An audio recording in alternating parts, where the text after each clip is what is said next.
a single crimson rose left beside the victim. Clue or cruel taunt? Welcome to Shadow Files. I am your host, Cale. Tell me, where are you watching from today? Your voices always bring these mysteries alive.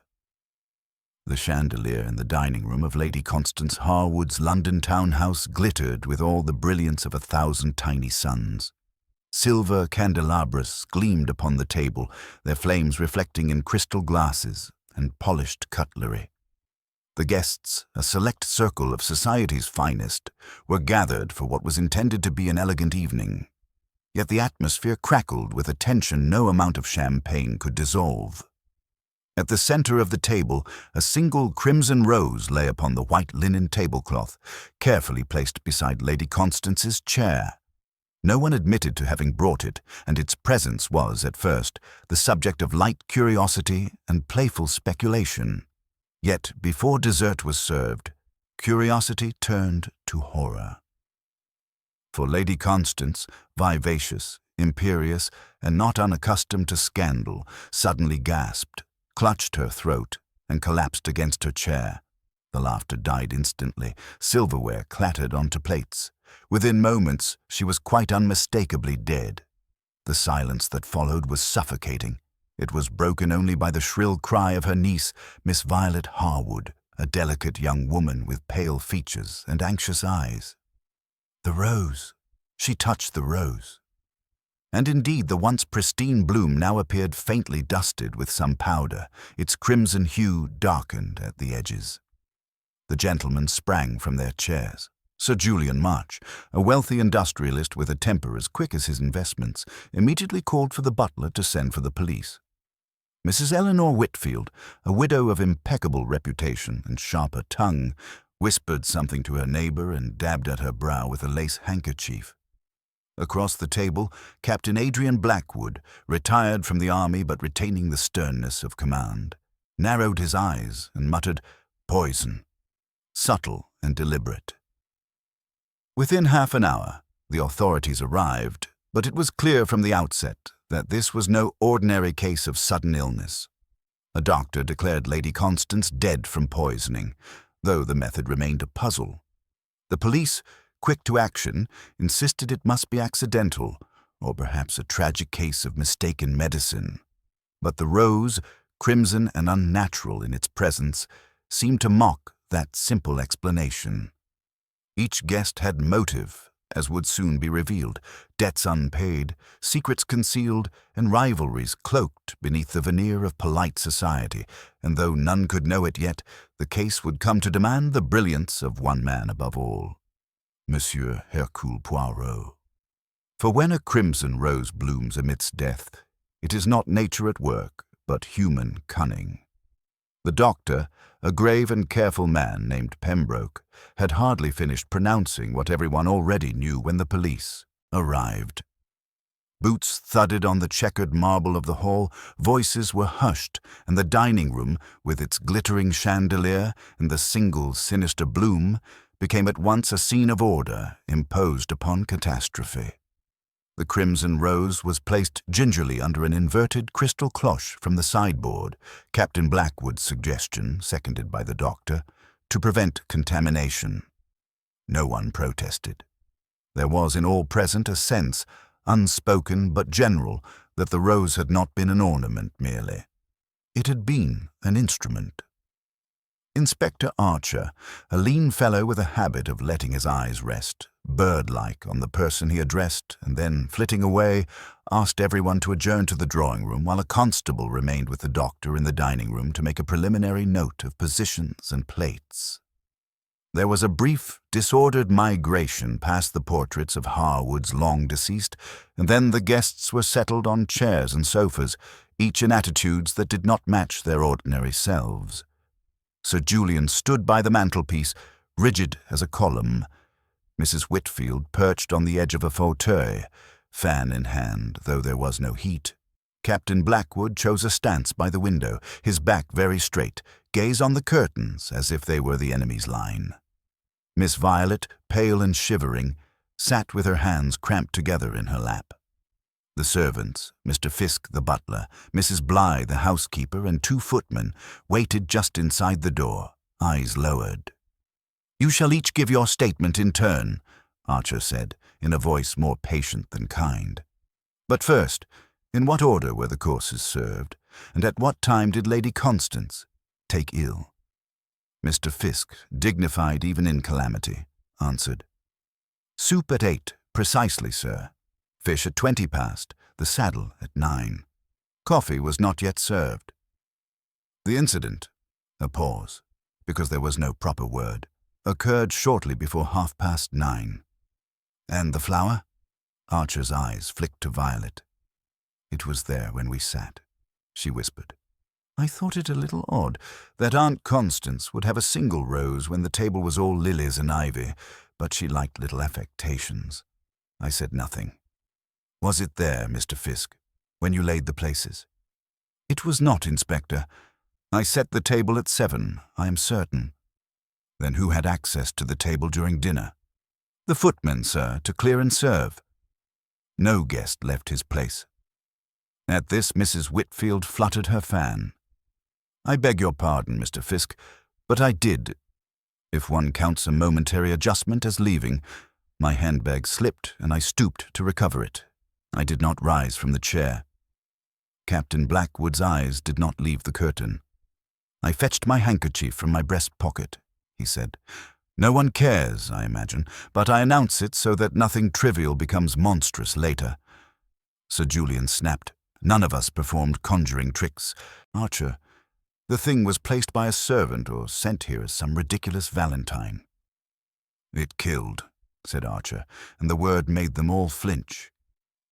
Dr. Pembroke came in then, removing his spectacles as if to see more clearly without them. "Inspector, the lady died quickly. The pulse failed almost at once. The breathing spasmed. I cannot yet say what poison, if poison it is, but it acted with rapidity. If the food were tainted, I should expect others to feel unwell. They do not. The rose, that powder, strikes me as more than decorative." Archer nodded once. "Very good, Doctor. We shall secure the stem and petals, and the glassware. No one is to leave the house." At that, Violet's composure cracked. "Oh, please, don't keep us all here. This is my aunt's house." She pressed trembling fingers to her eyes. Sir Julian's mouth tightened. "Rules are rules, child." It was Mr. Fisk who spoke quietly. "Miss Violet, perhaps a little brandy?" "No brandy," Archer said. "Tea, if you will." The butler inclined his head and withdrew with a footman. The others watched him go as if he were departing for a foreign country. When he returned with a tray, the teacups rattled faintly, betraying more agitation than his face did. Violet managed one sip. Archer took statements. He did it without bluster, moving from person to person with his quick, small gaze, and gathered from them what, to a casual mind, might have seemed sufficient. Sir Julian had come to discuss a venture with Lady Constance concerning the merger of 2 shipping firms. There had been disagreement over terms. Friendly, he insisted, if sometimes emphatic. Mrs. Whitfield was a long-standing friend who had, as she put it, kept an eye on Lady Constance since the latter's widowhood. Captain Blackwood had met Lady Constance at a charity auction in May. She had promised a donation to a veterans fund of which he was a patron and had invited him to dinner to hear a little about the work. Violet lived in the house. She had dined as a matter of course. None had seen the rose put down. None had touched it. None had quarrelled. Archer listened and made neat notes. Yet there are times when neat notes are like a handsome map of a country whose mountain passes are invisible to the eye that has not trod them. He turned last to the servants. Mr. Fisk declared that only he and the footman had approached the table. Mrs. Bly had not. No delivery had come during dinner. The flowers had been arranged as usual by the florist in the afternoon. Lilies and ivy, no roses, crimson or otherwise. "No deliveries," Archer repeated. The butler hesitated. There was a parcel earlier, a box of chocolates from Fortnum's, a customary indulgence. Lady Constance had one before dressing. I placed the rest under the cloche in the morning room for later with coffee. Chocolates, said Mrs. Whitfield sharply. Constance was to be careful with her sugar. The doctor, Dr. Pembroke said with dignity, advised moderation, not monasticism. Archer's eye flickered. This parcel, did it have a ribbon? A red one, Mr. Fisk said. Silk, I discarded it. Retrieve it. Mr. Fisk went and returned with a coil of crimson ribbon, slightly creased, the knot still made. Archer looked from it to Dr. Pembroke. Doctor? There is a faint dust on the silk, Pembroke murmured. But so also on the petals. The cloche protected what remained. I cannot say. Archer nodded to a constable to bag the ribbon, then stood a moment, thinking. The house itself seemed to be thinking too. One heard in the silence the mental operations of all present, grinding away at the facts with more or less honesty. It may be, Archer said almost to himself, that we require another sort of mind. What sort? Sir Julian demanded. The sort that keeps its boots out of the mud, Archer said. A gentleman who prefers logic to fingerprints. Lady Constance's maid once mentioned him in a case of jewels. Mr. Fisk, can you place a call to Whitehaven Mansions? It was done. The name passed from lips to ears, a kind of talisman, and under it the air altered as if a window had been opened. For even those who scoff at reputations cannot help breathing differently when a legend steps into their narrative. Within the hour, Archer did not say how he had contrived such speed. A small, dapper man with an extravagant moustache entered upon the scene as one enters a drawing-room where one is expected, neither hurried nor hesitant, but with assurance as precise as the crease in his trousers. Monsieur Hercule Poirot, he said, bowing to Violet with grave courtesy and to the room with a general inclination. You will forgive me that I intrude at a moment so unhappy. Archer gave him the outline in a few sentences, while Mr. Fisk, after a consultation conducted entirely with looks, led him to the dining-room. Poirot paused on the threshold, sniffed almost imperceptibly, and moved forward no farther than the angle from which he could see all and disturb nothing. The table, reconstituted as best as could be managed, displayed its tragic centerpiece under glass. Poirot's eyes, very green just then, took in the rim of powder like hoarfrost on the petal edges, the slight bruising on one outer leaf, the way the stem lay against the linen at a diagonal instead of parallel to the plate, and the place card with Lady Constance written in violet ink, with a blot near the C. Eh bien, he murmured. We have here an idea dressed as a flower. He bent lower, not touching, merely observing, and the moustache twitched. Monsieur l'Inspecteur, who arranged the flowers? The florist this afternoon. No roses. And this rose appears, poof, at dinner. And always the hand that brings the attention to itself cannot resist also the little vanity, the ribbon. He looked toward the bagged length of crimson silk. Is it the same shade? One would say yes. Not from a bouquet, your rose. From a box. A chocolate box, perhaps. The ribbon has the knot of the right hand, but tightened by the left. He straightened. It is interesting. Archer, who had learned to allow Poirot his inexplicable little leaps, said only, You think the rose came from the parcel that arrived earlier? I think, said Poirot, that someone who ties the bow around a rose stem with a ribbon that has already once been tied is a person who does not often tie ribbons. But let us not be clever too soon. He moved slowly around the table, noticing the slight drag mark where a chair had been pulled back more than the others, the faint, darkened dew on the inner petals, the exact quantity of wine in each of the glasses. Identical save one, Lady Constance's, scarcely touched. She was not a great drinker this evening, he said. Why? She had already had something sweet. A chocolate? Perhaps. It is nothing, perhaps. His eyes went to the place cards in turn. Each bore a name in the same hand save one, where the flourish on the surname was cramped and less ornamental. "This was moved," he said, pointing with a neat finger. "Who sat here?" Mr. Fisk cleared his throat. "Mrs. Whitfield, sir." And then, at the last moment, Lady Constance begged that Captain Blackwood be placed nearer the fire, it being chilly. There were 2 small changes.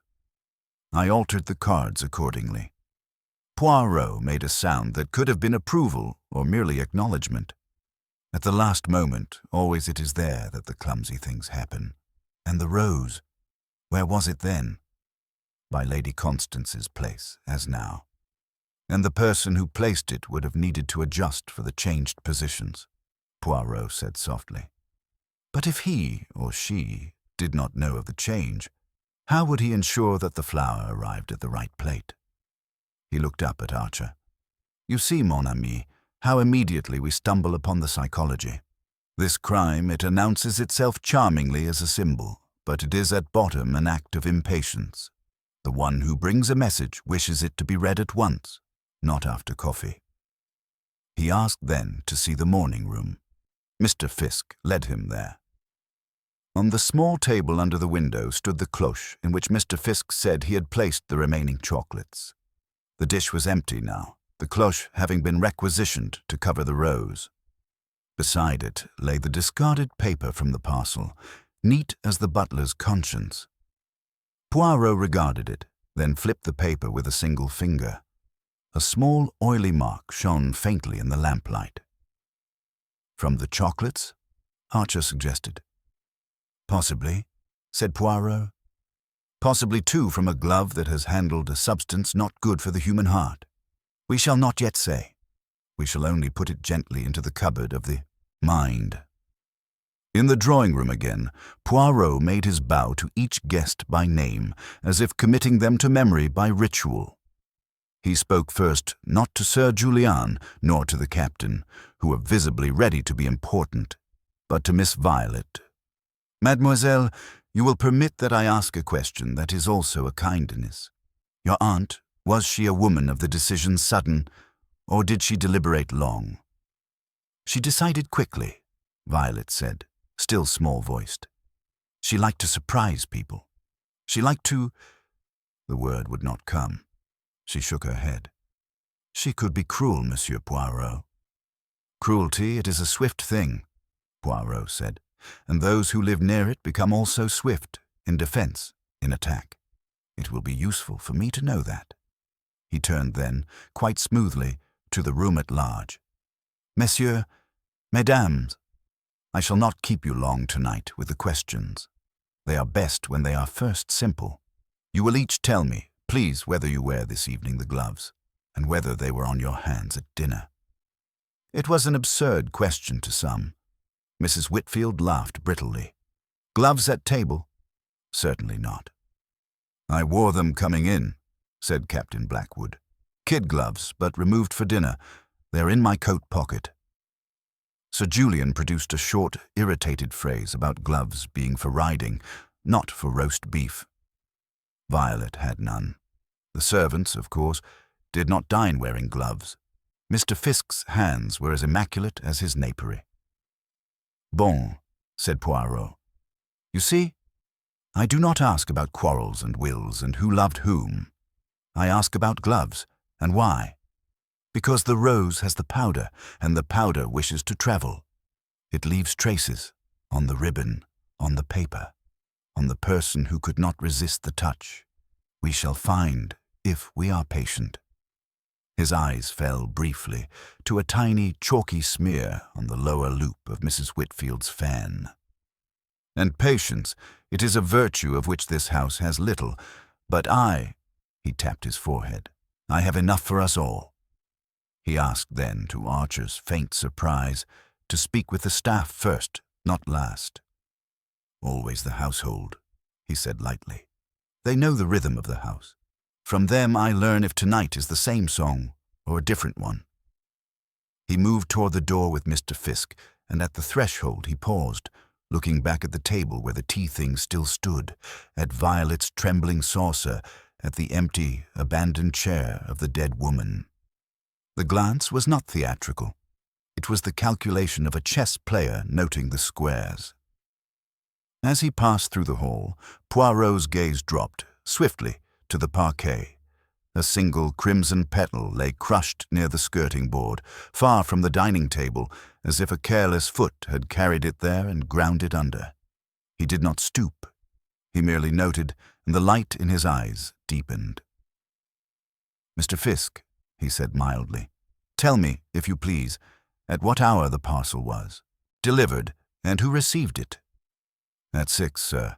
I received it myself." The boy from Fortnum's waited for no answer beyond the signature.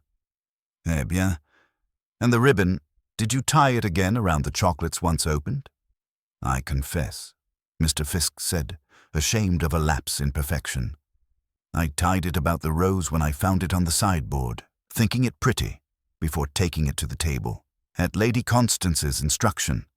She wished it displayed." Poirot's face did not change. Only the moustache seemed to approve the complication. "So," he said softly, "we advance a little. The rose was not placed by magic at the table. It was first in the morning room, under your eye, and then, at the lady's word, made to walk into the center of its theater. Tell me everything from the moment you saw the flower in your house." And Mr. Fisk, compelled by that courteous, unyielding attention, began to tell, while Poirot assembled with delicate fingers the sequence of a crime that had wished very much to be noticed and yet, like all such crimes, had not desired to be understood. The account given by Mr. Fisk unfolded with all the precision one might expect from a butler of his long service, yet even precision can contain lacunae. He explained that when he went to clear the morning room in readiness for the guests assembling, he discovered the box of chocolates, half empty, upon the small occasional table by the hearth. The cloche that habitually covered such trifles had been displaced, set crooked, and beside the box, on the polished mahogany, lay the single crimson rose. "I assumed," he said, hands folded tightly behind his back, "that her ladyship had placed it there herself. She was fond of striking notes, if I may say so, sir. The rose seemed intended for display. I tied the ribbon about it. It was lying there untidily. And when later Lady Constance remarked that the lilies looked insipid, she bade me place the rose at her setting." "And you obeyed," Poirot murmured. "Naturally. But did you wonder, Mr. Fisk, where a solitary rose had materialized, when there had been none earlier?" The butler hesitated. "I wondered, yes. But in a great house there are often small mysteries. Flowers arrive from the florist. A guest may bring some token. One does not inquire into every detail." "Just so," said Poirot. "It is the misfortune of the meticulous that others depend upon their silence." Inspector Archer, leaning against the door frame, interjected, "So the rose could have come with the chocolates. That would explain the ribbon and the dust." "Perhaps, mon cher Archer. But we must not yet build a house with only 2 bricks. Let us instead observe the mortar, human behavior.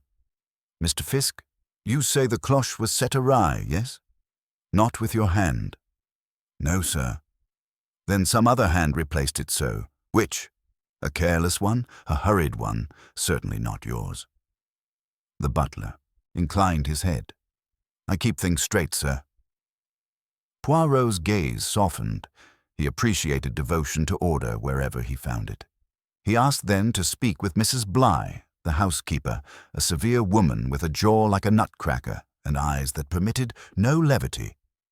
She confirmed she had not entered the morning room once her duties for the dinner had been arranged. The flower was no part of the florist's delivery. She was emphatic on that point. As for parcels, only the box of chocolates had arrived that afternoon. "You see, Monsieur Poirot," Archer said quietly, "the evidence lines up well enough. The rose was slipped into the box, laced with poison dust. Lady Constance touched it and—" But it does not content me," Poirot interrupted. He waved a delicate hand. "Always, you English police, You are satisfied too quickly. It is like eating only the hors d'oeuvre and calling the meal complete. No, no. Observe.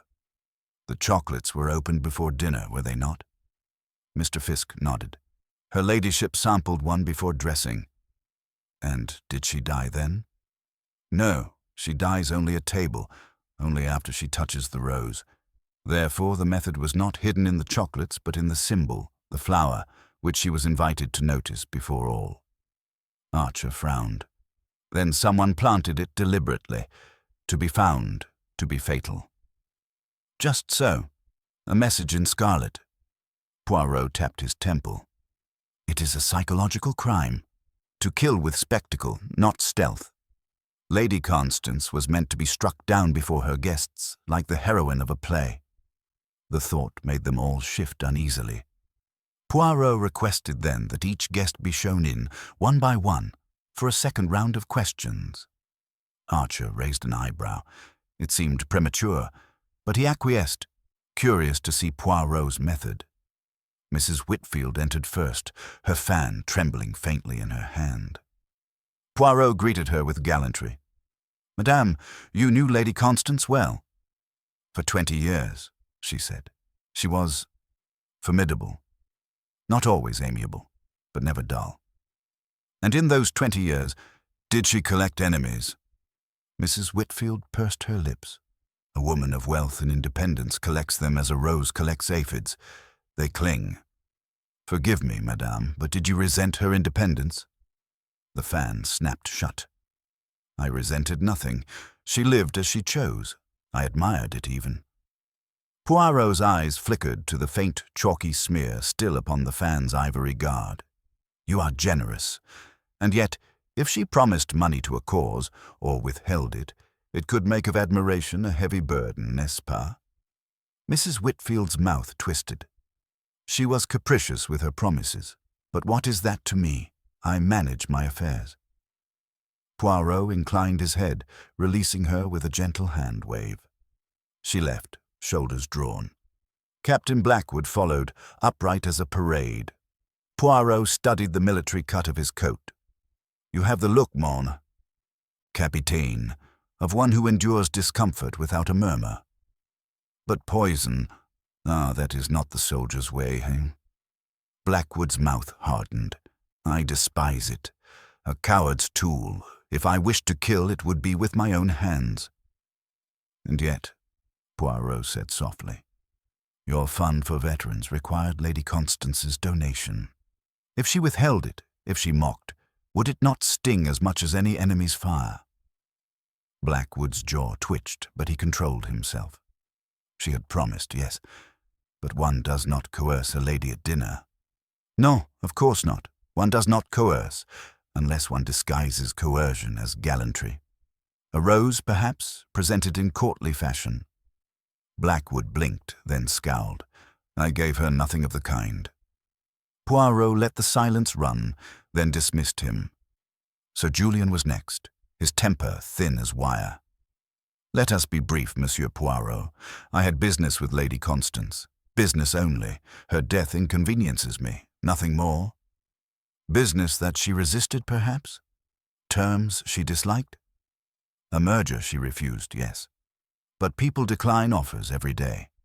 It is no motive for murder." "No, perhaps not.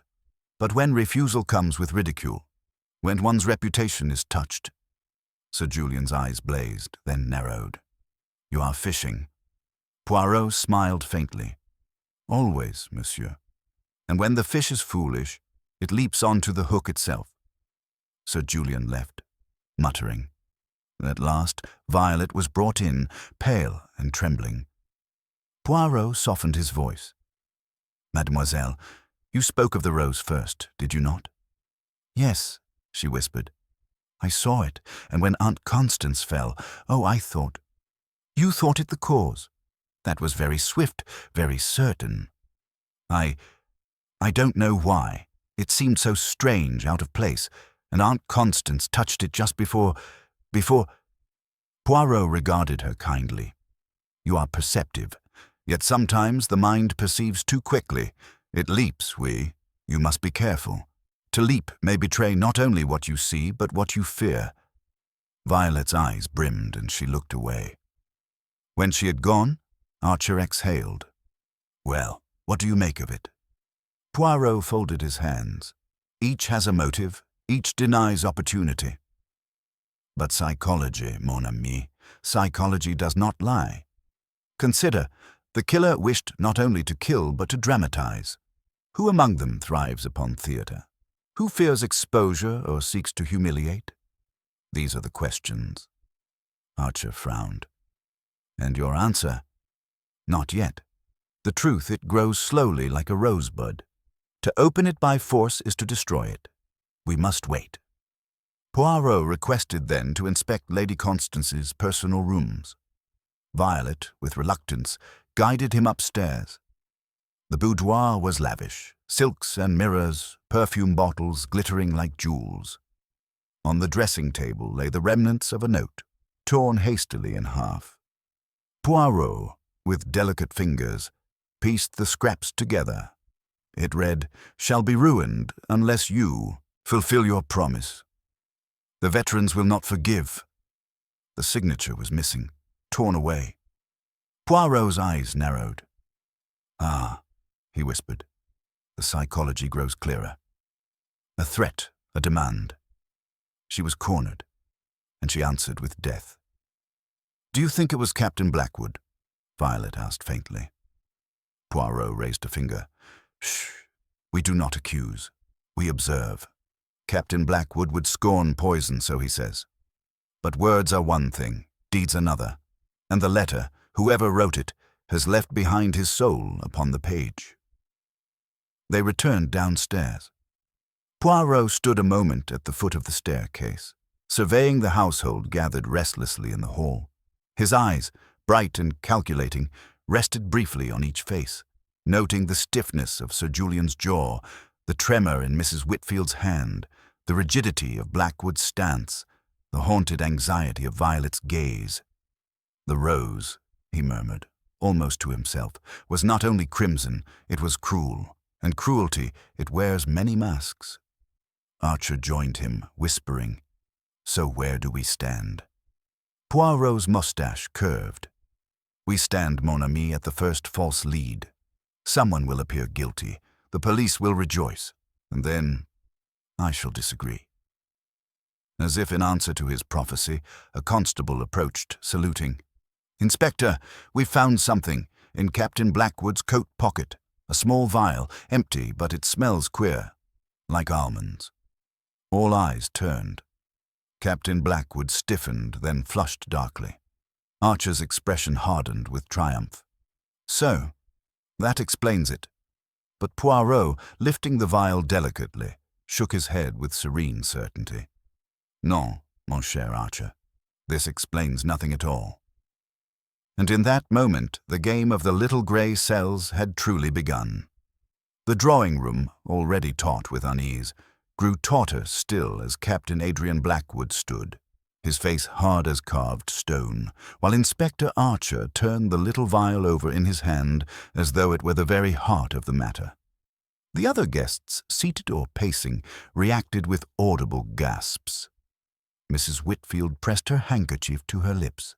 Sir Julian allowed himself the ghost of a grim, satisfied smile. Violet gave a small cry of distress and looked ready to faint. Archer, with the manner of one presenting an irrefutable conclusion, said crisply, "An empty vial with the scent of almonds. It is obvious. Cyanide or something of the kind. A poison swift and deadly. Captain Blackwood, will you explain?"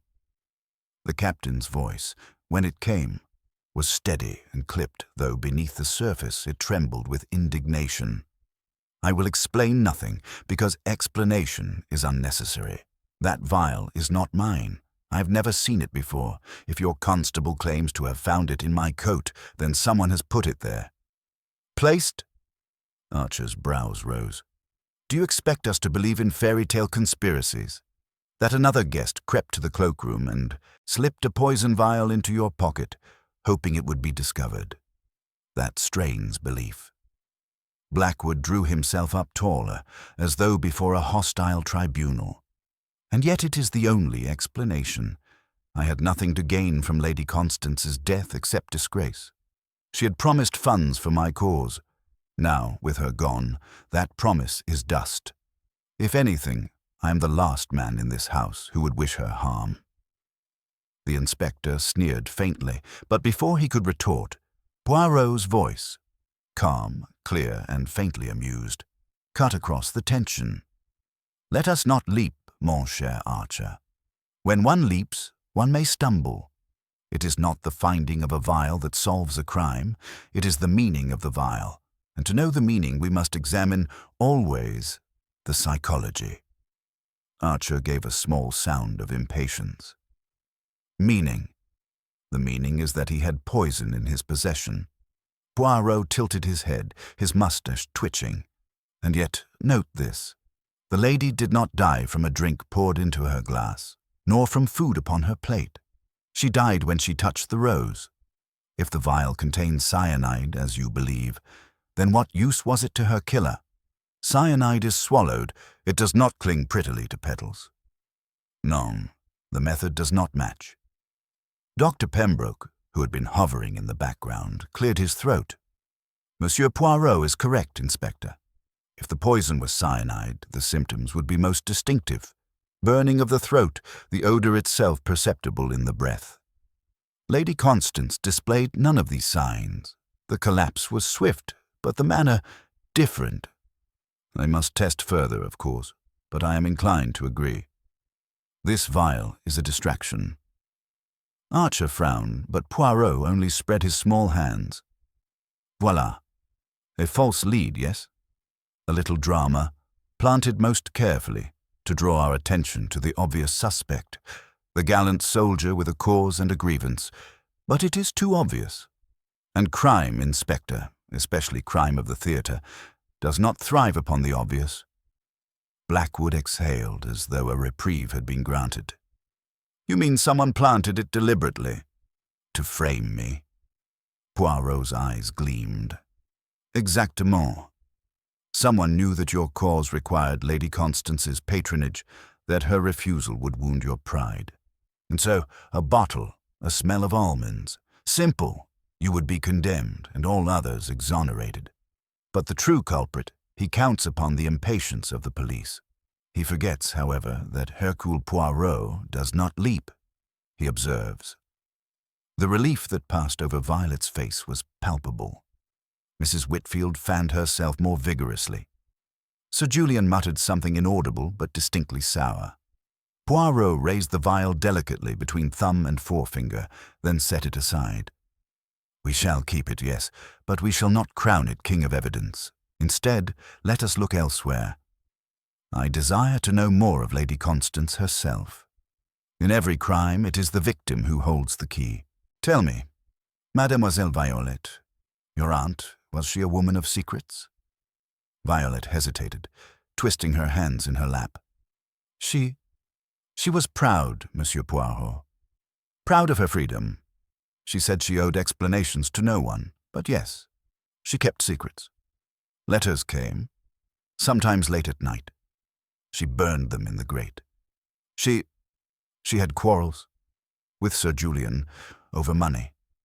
With Mrs. Whitfield sometimes, over family matters. And, with Captain Blackwood, though it was more about principles than anything else. Poirot's eyes grew keen. Principles. Always dangerous things. Principles. They cost much. They earn little, and they inflame tempers. And the rose, it is also a symbol of principle, is it not? The red rose of devotion, of defiance. Someone wished to send her a message in color as well as in venom. Archer interrupted gruffly. Symbolism is all very well, Poirot, but it doesn't hang a murderer. Poirot smiled. Patience, my friend. The murderer hangs himself if only you allow him rope enough. Poirot then requested to examine Lady Constance's study, where she kept her accounts. Violet led the way, lantern-eyed with dread, while the rest waited in the drawing-room. The study was a handsome chamber lined with dark oak shelves, heavy with books. The desk was immaculate save for a neat stack of correspondence tied with a blue ribbon. Poirot touched the ribbon, noting the knot, firm, symmetrical, the work of an accustomed hand. He untied it, glanced through the letters, and paused over one. It was from Sir Julian, couched in polite terms but firm in its demand that she reconsider the merger proposal. The phrasing hinted at pressure, even veiled threat. Poirot replaced it carefully. Another letter, unsigned, contained a single line. "The veterans will not forgive." This he had already seen fragments of in her boudoir. Now a second copy confirmed it. "And here," he murmured, a third voice, an unknown hand. Demands, threats. Lady Constance was indeed surrounded, hemmed in by her enemies. But only one, perhaps, had the imagination for the theatre of the Crimson Rose. Returning downstairs, Poirot faced the assembled guests once more. His manner was light, but his eyes were grave. "We advance, mesdames et messieurs. The vial, it is nothing, only a trick. The chocolates, perhaps something, perhaps nothing. But the rose, that is everything. And already it tells me who among you is capable of such a gesture. But," he raised a finger, "I do not reveal, not yet. The flower is still in bud. Let it open." Archer muttered, "This secrecy of yours tries my patience." Poirot beamed. "It is its purpose, mon ami. Patience reveals character, and character reveals guilt." At that moment a commotion arose in the hall. A constable entered hurriedly, carrying a scrap of paper. "Inspector, this was found in the servants' passage, near the back stair. Looks like it was dropped in. Haste!" Archer snatched it, unfolded, and read aloud. "She must be silenced tonight. The rose will serve. Once she touches it, all is finished." A ripple of horror passed through the room. Violet stifled a cry. Sir Julian swore under his breath. Mrs. Whitfield turned chalk white. Archer's eyes blazed. "This is it. Written proof, and we shall compare handwritings at once." Poirot, however, took the note gently from him, holding it up to the light. His gaze sharpened. "Interesting. Very interesting indeed. But, Inspector, do not rejoice too soon, for this note, like the vial, is perhaps too perfect. The murderer, you see, is playing a game of deception. He plants evidence, he sows suspicion, he manipulates psychology, but in doing so, he reveals himself. For only one person in this house loves such games." "Who?" Violet whispered. Poirot shook his head, moustache bristling. "Patience, mademoiselle. The truth comes, step by step. Tonight we sleep little. Tomorrow, tomorrow we shall see the shape of the rose more clearly."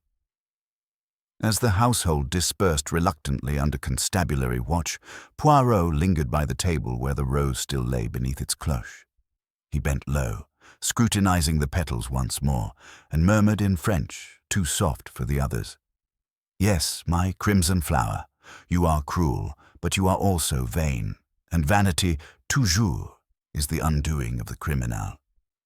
Poirot straightened, smoothed his impeccable cuffs, and turned to Archer. "Mon ami, we are now at the heart of the false trail. Tomorrow we shall begin the true pursuit. For the murderer believes himself clever, but already he has left me one little clue, a clue so small it is almost nothing, and yet it is everything." And with that, Poirot withdrew, leaving the others restless, fearful, and above all, ensnared in the theatre of his method. The game had only begun, and the crimson rose, though wilted at the edges, still burned at the centre of the mystery. The night was uneasy in Lady Constance Harwood's house. The guests, prevented from leaving, were distributed to their rooms under discreet but firm constabulary watch. Servants moved like phantoms through corridors dim to half-light, whispering in corners, their eyes wide with superstition.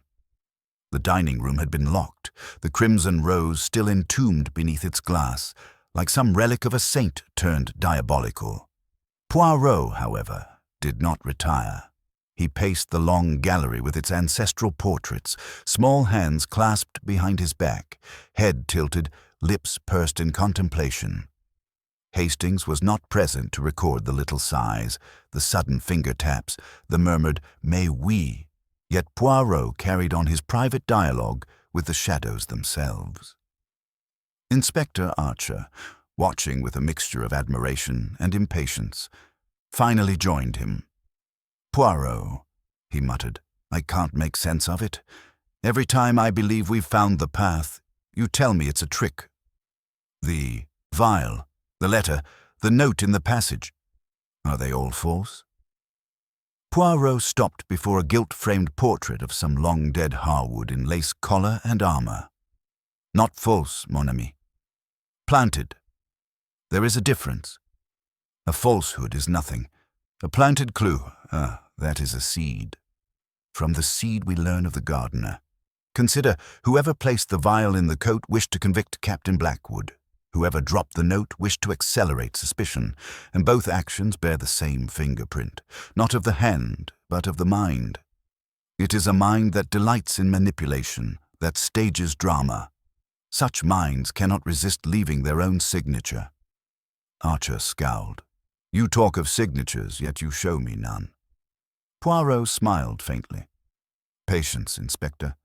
Even the smallest ink blot betrays its writer." He withdrew then to the morning room, insisting upon solitude. There, at the small occasional table where the chocolates had first been discovered, he sat for nearly an hour, unmoving. The candle flame reflected in his eyes, but within them thoughts wheeled, precise and inexorable. Finally, he rang for Mr. Fisk. "You are loyal, yes?" Poirot said quietly. The butler straightened. "I served Lady Constance for 20 years. And you saw many guests, many dinners. Tell me, did any of the company tonight seem less at ease than usual? A gesture, perhaps, or a glance?" Fisk hesitated. "It is not my place. It is your place now. Speak, monsieur." The butler sighed. "I thought, Miss Violet, she was troubled, restless. Her eyes, they went again and again to the rose before her aunt touched it, almost as if she feared it." Poirot's own eyes sharpened. "Très bien, that is helpful." Fisk bowed and withdrew. Poirot remained thoughtful. Fair and foreknowledge. Two dangerous companions. Morning came grey and damp, drizzle streaking the windows. At breakfast, the household gathered uneasily, the constables present to enforce attendance. Poirot appeared immaculate as ever, boots polished, mustache gleaming, as though murder were no more than a matter of misplaced cutlery. He allowed no talk of departure. "My friends," he began, standing by the hearth, "the murderer is among us. Of that there is no doubt. Each of you believes perhaps that suspicion rests elsewhere. That is the trick, you see. Each has been given a little play to watch, with another in the starring role. But I, Hercule Poirot, do not applaud until the curtain truly falls. Today, we shall strip away the disguises." Archer gave a snort. "You mean to question them all again?" "Exactment, but this time, Inspector, I shall ask not what they did, but why they say they did it. The psychology, it reveals itself in contradictions." He began with Sir Julian. The industrialist's manner was brusque, his answers short. He had quarrelled with Lady Constance over the merger. Yes, he had threatened ruin. Nonsense. He had merely insisted upon the practical necessity of her cooperation. Poirot pressed lightly. "Yet, monsieur, if she refused, you would lose much money." "A setback only," Sir Julian said, too quickly. "Nothing more." Poirot let the quickness hang in the air before releasing him.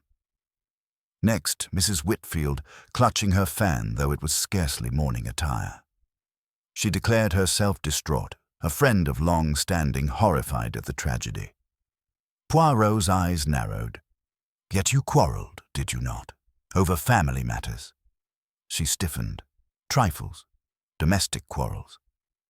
"And yet you carry the powder upon your fan," Poirot said softly, so that only Archer caught it. Mrs. Whitfield flushed scarlet. It is dust, nothing more. Dust is impartial, Poirot murmured. It settles everywhere. But poison dust, it settles only where it is placed. Mrs. Whitfield departed in offended dignity. Captain Blackwood entered next, proud as ever, though the strain showed in his drawn features. He repeated his outrage at the vial, insisted upon his innocence, reiterated his scorn for poison. Poirot listened patiently, then asked, "You received from Lady Constance a promise of donation. But what if she revoked it? What then?" Blackwood's eyes flashed. "Then I would find another patron. My cause does not die with her purse." Poirot studied him closely, then waved him away. Finally, Violet, pale and fragile, came forward. She clasped her hands tightly. "Please, Monsieur Poirot, I know nothing. I only saw the rose, and then she fell. Ma chère, you are nervous, yes? You feared the rose. You looked to it again and again. Why?" I don't know. It seemed wrong. Out of place. I thought it sinister." "But how did you know it was sinister before your aunt collapsed? That is curious." Tears brimmed in her eyes. "I only felt it. Can one not have instincts?" "Instincts, yes. But instincts come after long acquaintance. The young, they trust appearances too easily. Unless," Poirot's eyes grew sharp, "unless the young one knows already what lies beneath the appearance." Violet broke down weeping. Poirot offered her a handkerchief, impeccable linen with embroidered initials. "Courage, mademoiselle. The truth is heavy, but lighter once confessed." But she only wept, refusing more. Later that day, Poirot and Archer withdrew together. Archer was frowning fiercely. "You press the girl too hard. She's young, impressionable. She cannot be the one." Poirot's smile was melancholy. "Ah, mon ami, it is always the error of the strong to underestimate the fragile. Sometimes the hand that seems weakest is the one most desperate, most cunning. Did you not see? She knew the rose was dangerous before it killed. That is knowledge, not instinct. But surely, wait, we are not finished. The murderer has not yet committed his final act. There will be another move, Inspector. Crimes of theatre are never content with one scene. They demand an encore." And indeed, Poirot's words proved prophetic. For that very evening, as the household attempted a strained supper under watchful eyes, a cry rang out from the library. Constables rushed, guests followed. There, slumped over a desk, was Mrs. Whitfield, her fan fallen to the floor, her face pale as parchment. Dr. Pembroke bent swiftly, examined, then looked up. Alive, but barely. She has swallowed something, laudanum perhaps, in great quantity, an attempt upon her own life. The room buzzed with exclamations. Sir Julian muttered, "Guilt, plain as day." Violet sobbed. Blackwood swore violently. Archer turned to Poirot, triumphant. "There you have it. An attempted suicide, the very mark of guilt. She poisoned Lady Constance and now, fearing discovery, seeks to escape justice." Poirot only raised a hand. Non, look more closely. She swallowed laudanum, yes, but too much, too clumsy. A true suicide would have been silent, certain. This is a performance, a show to direct suspicion yet again." Archer frowned. "You mean she was forced?" "Not forced. Encouraged. Someone slipped the draught into her wine, perhaps, hoping it would finish her. But fortune, it was not precise. She lives, and so the murderer has overreached." Mrs. Whitfield was carried upstairs under care. The household, more shaken than before, gathered again in the drawing-room. Poirot stood before them, small and neat, yet commanding the entire space. "My friends, the drama unfolds. The first act was the rose. The second act, the vial. The third act, the false note. And tonight the fourth, the attempt to silence Mrs. Whitfield. You see, Always it is the same hand, weaving the same net of deception, but already the net begins to tangle about the deceiver. He paused, allowing his gaze to linger on each face. Tomorrow I shall gather you all, and then, step by step, we shall walk together through the labyrinth until we arrive at the center. And there we shall find— He tapped his temple. The Minotaur. The true murderer. He bowed slightly, then left them with their fear, their suspicion, their quickened pulses. In his room, he sat alone, arranging his thoughts as a jeweler arranges gems. The crimson rose, he murmured, was meant as a symbol. But the true symbol is vanity. Vanity in planting evidence, vanity in staging scenes, vanity in believing oneself cleverer than all others. Tomorrow, I pluck the rose. And in the silence of the old house, with the rain tapping at the panes and the guests restless in their rooms, Hercule Poirot prepared for the final gathering that would strip away deception and reveal the face behind the mask. The morning dawned grey and restless, a thin veil of mist clinging to the windows of Lady Constance Harwood's grand townhouse. The house itself seemed exhausted, as though it, too, had endured a night of dread. Servants moved quietly, their footsteps muffled on the carpets, carrying trays of tea and coffee to the guests who had been compelled to remain. No one had slept well. Mrs. Whitfield, still weak from her collapse in the library, lay confined to her bed under the doctor's care. The rest gathered uneasily in the drawing-room after breakfast. There was little conversation. Even Sir Julian, who ordinarily dominated any room with his booming voice and bluster, was subdued, his eyes shadowed, his lips compressed in sullen irritation. Violet sat huddled in a corner, pale and withdrawn, while Captain Blackwood stood rigid by the window, his hands clasped tightly behind his back. Poirot entered last, his appearance immaculate as ever, his step brisk, his eyes gleaming with the vigor of one whose mind is more rested than his body. He surveyed the room and inclined his head politely. "Messieurs, mesdames, I thank you for your patience. You see, the investigation advances. The attempt upon Mrs. Whitfield's life last night was, in its clumsy way, illuminating, for it revealed something the murderer has not been able to resist: his need to direct, to stage each act as though the world is his theatre. It is this vanity that betrays him." Archer grunted, clearly weary of Poirot's elaborate metaphors. "You speak in riddles, Poirot. To my mind, the case is simple enough. Whitfield poisons Lady Constance, then attempts to take her own life to escape the gallows. What more is there?" Poirot smiled with infinite patience. "What more?" "Everything, mon ami. For Mrs. Whitfield is not the spider at the center of this web. She is but another fly, caught and struggling. Consider, would she, who has lived in propriety all her life, suddenly indulge in melodrama? Would she leave powder upon her fan, drop incriminating notes in the corridor, swallow laudanum in quantities that cannot but betray the attempt? Non. Such acts are not of her nature. They are of another's, someone who cannot resist weaving layers upon layers of artifice." He turned to the assembled guests. "And so, today, I must test each of you. You will forgive me if my questions are personal." The silence in the room thickened. Poirot began with Sir Julian. "Monsieur, you are a man of industry, of steel and ships. You do not delight in symbols, in roses and ribbons. Your weapons are contracts and shares. Tell me, when you quarrelled with Lady Constance, did you not threaten her with ruin?" Sir Julian scowled. "I spoke plainly, as one must in business. Yes, I told her she would regret her refusal, but it was nothing more than a figure of speech." "A figure of speech," Poirot murmured, "and yet you are a man whose figures are numbers, not words. Threats of ruin do not spring from your lips idly. Still, it is not your style. You would crush an opponent in the boardroom, not on the stage. Non, you are practical, not theatrical."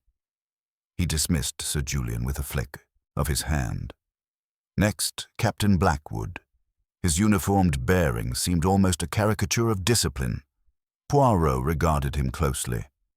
You, mon capitaine, you despise poison, do you not? A coward's weapon, you said, and yet your cause, the veterans, it required money. Money Lady Constance held back. You wrote to her, demanding she fulfill her promise. You threatened exposure if she did not. I've seen the fragments of your letter. Blackwood stiffened.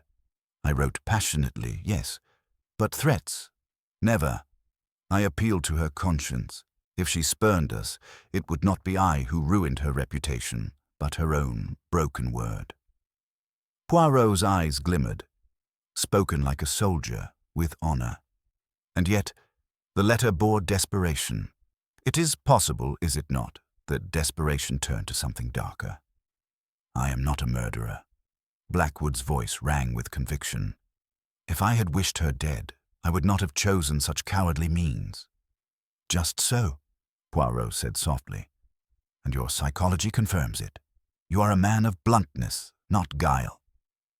He let Blackwood step back, then turned to Violet.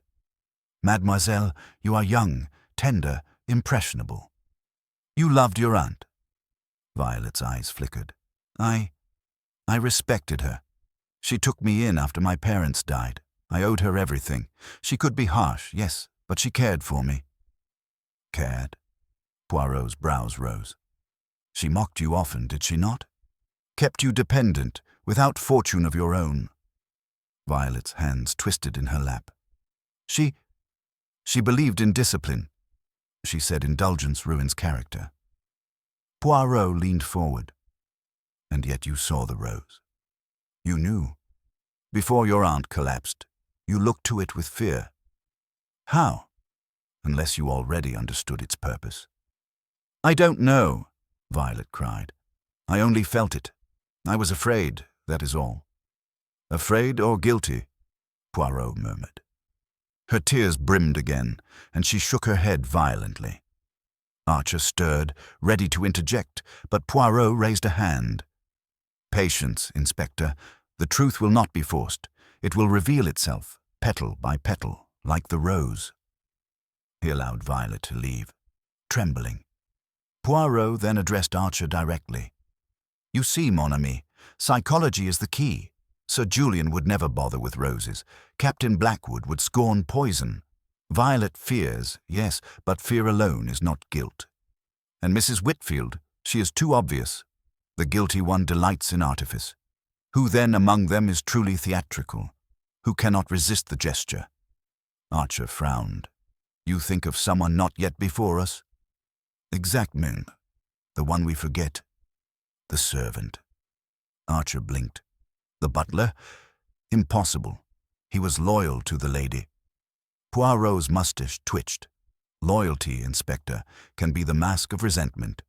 For 20 years, Mr. Fiske has ordered the household with perfection. And yet Lady Constance, capricious, cruel, treated him as invisible. He's a man of precision, but perhaps also of vanity. The rose tied with a ribbon, the cloche placed askew.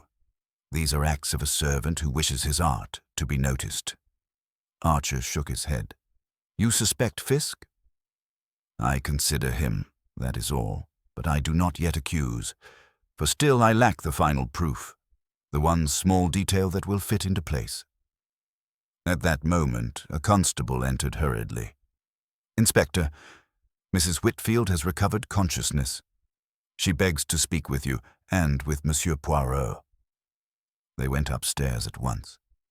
Mrs. Whitfield lay pale against the pillows, her fan discarded on the bedside table. She beckoned weakly. It was not I, she whispered. I swear it, I took no poison willingly. Someone brought me wine last night. Violet, dear child, she brought the tray. I drank, and then, darkness. Archer's eyes widened. The girl brought it, then... But Poirot silenced him with a look. Merci, madame. Rest now. You have told us enough. As they left the room, Archer muttered, There. Violet gave her the poison. What more do you need? Poirot shook his head gravely. No, mon ami. It is not so simple. The girl may have carried the tray, yes. But did she know what it contained? Or was she too but a pawn? Archer scowled. You always complicate what is simple. Poirot's eyes shone. Because life, Inspector, is never simple. It is made of layers, of deceptions, and always, beneath the mask of guilt, there lies the true face. Tomorrow I shall reveal it. That evening Poirot summoned the household once more to the drawing-room. He stood before them, small and immaculate, the crimson rose now wilted beneath its cloche beside him. Mesdames et messieurs, he announced, tomorrow morning I shall assemble you all for the final gathering. There, step by step, I shall show how each deception was contrived, how each false clue was planted, until at last the mask falls and the murderer stands revealed. Tonight, reflect well, for tomorrow the game ends. His eyes moved slowly over their faces. Sir Julian, grim, Blackwood, defiant, Violet, trembling, the butler, inscrutable. Poirot's voice softened. The crimson rose is nearly dead, but its petals still whisper, and what they whisper I alone have heard.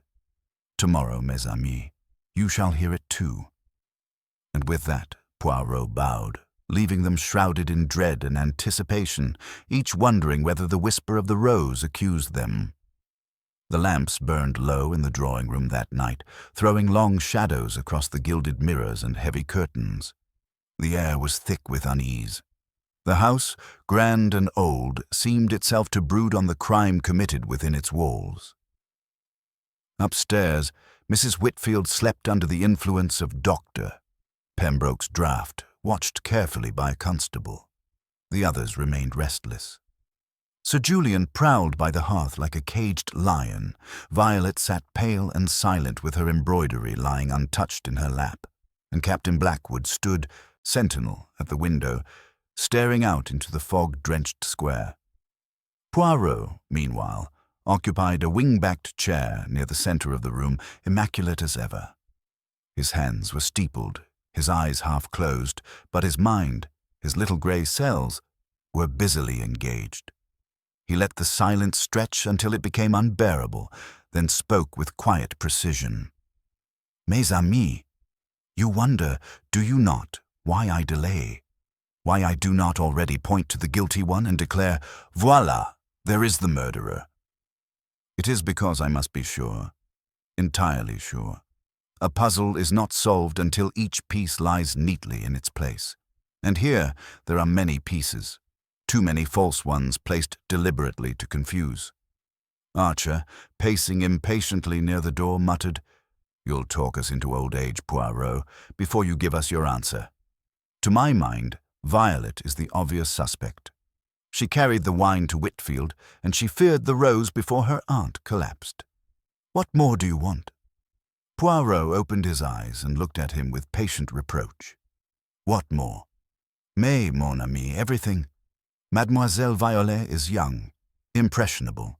She may be used as the instrument of another's will without understanding it. A hand that carries a tray is not necessarily the hand that mixes the draught within the glass. Violet gasped softly, her pale fingers clutching at her shawl. Monsieur Poirot, I swear I only did as Aunt Constance asked. I fetched wine when Mrs. Whitfield complained of nerves. I never touched anything else. Poirot inclined his head gravely. I believe you, mademoiselle. But belief is not proof, and proof is what we must have. Sir Julian interjected harshly. Proof? The proof is that Whitfield all but confessed. She swallowed poison. Who but the guilty tries to take her own life? None, Poirot said firmly, wagging a finger. That, Sir Julian, is what you were meant to believe. It is the act of one who stages a scene, like an actor arranging the set before the audience enters. The poison, the fan with its dust, the note dropped in the passage, the vial in Captain Blackwood's pocket, all are props in a play designed to distract. The true murderer is clever, yes, but too clever. He loves his theatre too much, and vanity always is the enemy of cunning. The words hung in the air like thunderclouds. No one spoke. Poirot rose, small and neat, yet commanding the room. He moved to the sideboard, where under its glass cloche the crimson rose now lay limp and fading. He regarded it with a curious tenderness. Consider the rose. It is not only the instrument of death, but also the murderer's signature, a symbol chosen deliberately. The rose is passion, the rose is cruelty, the rose is vanity. Ask yourselves, who among us would choose such a symbol, not merely to kill, but to humiliate? To send a message? Not a practical man of business like Sir Julian, nor a soldier who despises poison like Captain Blackwood. Not even poor Mrs. Whitfield, who is timid beneath her sharp tongue. None. The rose speaks of a different soul entirely. He turned slowly, his eyes resting on each face. There is one among us who delights in small gestures of precision, who notices symmetry, order, the placement of every object, who tied the ribbon anew around the flower and placed it at Lady Constance's seat with great care. A man who has served in silence for 20 years, but whose silence has grown heavy with resentment. Who better to stage the theatre of the Crimson Rose than the one who knows the house's every rhythm, its every secret? All eyes swung to the butler. Mr. Fisk, standing near the door with his hands respectfully folded, did not move. His expression was calm, inscrutable, yet a faint tremor passed through his cheek like the flicker of a candle in a draught. Violet cried out, "Mr. Fisk! No, he was loyal, always loyal." Poirot raised a hand. "Loyalty, mademoiselle, can wither when it is not returned. Lady Constance treated her servants with coldness, did she not? Precision she demanded, perfection she assumed. But gratitude? Affection? None. And so in the heart of such a man grows vanity, a desire that his work, his presence, be noticed. The rose was his masterpiece, his revenge." Archer's face hardened. "Are you accusing him, Poirot?" "I am not accusing," Poirot replied softly. "I am deducing. Consider, who but Mr. Fisk had access to the morning room before dinner? He alone admitted to finding the rose beside the chocolates. He alone tied the ribbon. He alone carried it to the table, and yet he pretended surprise at its presence. A contradiction, oui? That is always where the truth lies, in contradiction." The butler finally spoke, his voice low, cultured, steady. "Monsieur Poirot, you wrong me. I obeyed Lady Constance's command, as I always did. She ordered me to place the rose at her setting." Poirot's eyes gleamed. "Ah, at last the truth emerges. You claim it was her command. But how did she know of the rose at all if you had not shown it to her? If she wished a flower, why not from the vases of lilies already on the table? No, no, monsieur. The idea of the rose was yours. You planted it in her path, and then you gave her the fatal invitation to touch it." The room held its breath. Fisk's composure cracked at last. His lips trembled and a sheen of sweat appeared at his temples. "You cannot prove this. You have only words, only speculation." "Speculation?" Poirot's voice rang out, sharp and precise. "Then let us examine the glove." He reached into his pocket and drew forth a single white cotton glove, stained faintly with grey. "It was found last night in the scullery, dropped behind the coal scuttle. On its palm, powder, the same that lies upon the petals of the rose. Who wears such gloves, Inspector? Not Sir Julian, who sneers at them. Not Captain Blackwood, who removed his for dinner. Not Violet, who owns none. Only the butler, who dresses with such precision. And only the butler who would venture into the scullery with a tray in his hand."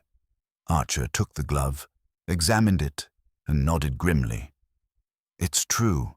It's the same powder." A collective gasp went round the room. Violet sobbed into her handkerchief.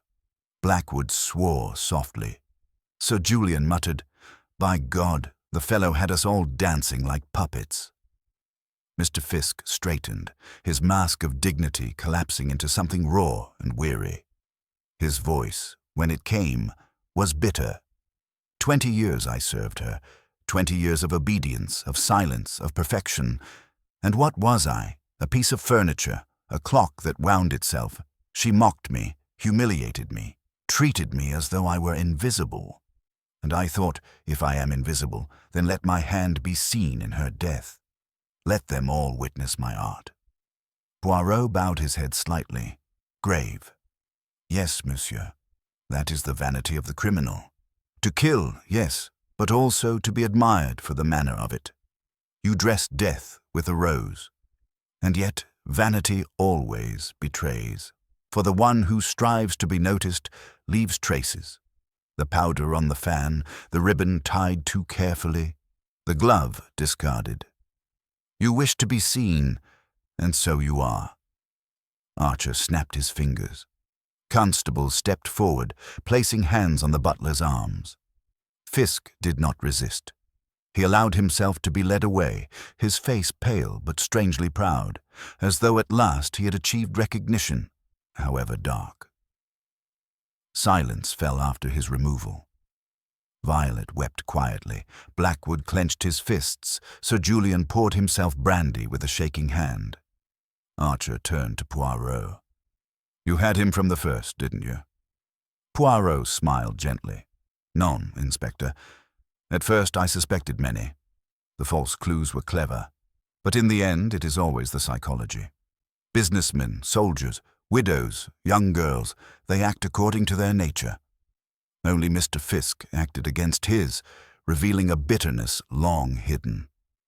That was the contradiction, and contradictions, mon ami, are the fingerprints of the soul. He looked once more at the fading crimson rose under its cloche. She touched it, and she died. But the rose itself? It betrayed the hand that gave it, and thus the truth blossoms, inevitable as the dawn. Poirot adjusted his cuffs, his composure unshaken, and with the faintest of smiles remarked, "Ah, the order and the method, they never fail." And so, with quiet inevitability, the curtain fell on the tragedy of the Crimson Rose. The murderer was revealed, justice advanced, and Hercule Poirot, immaculate and serene, departed once more into the world, leaving behind only the echo of his logic and the gleam of his little grey cells. The arrest of Mr. Fisk brought with it an atmosphere of mingled relief and unease. Relief because a name had been spoken, a hand pointed at last. Unease because none present could quite reconcile the vision of the impeccable butler with the revelation of a man consumed by bitterness and vanity. It seemed, to their minds, almost indecent that such passions should smoulder behind so polished a mask. Sir Julian declared bluntly over his brandy that it was the end of the matter. The fellow confessed, did he not?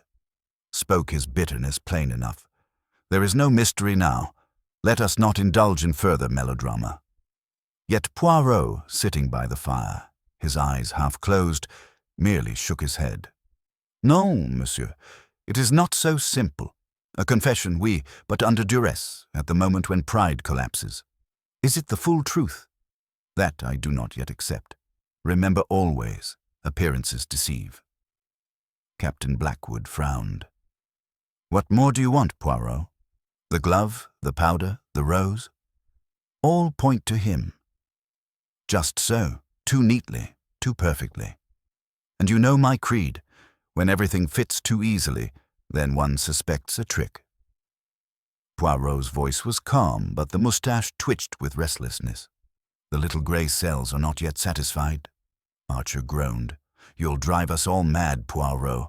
The man as good as admitted it. The case is done."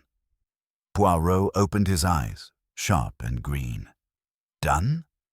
You forget, mon ami. Mrs. Whitfield still lives."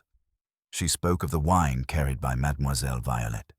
She believed she was poisoned, yet if Fisk wished her silenced, why so clumsy? Why risk exposure at all once Lady Constance was dead? "Non, the pattern does not match." A silence fell. Violet, huddled near the corner, looked up with wide, fearful eyes. "But, Monsieur Poirot, you said it was Mr. Fisk. You showed us the glove." "Yes, mademoiselle, I showed you what was found." But consider, who told us the glove was his? It was of the sort a butler might wear, yes. But gloves, they are easily borrowed, easily misplaced.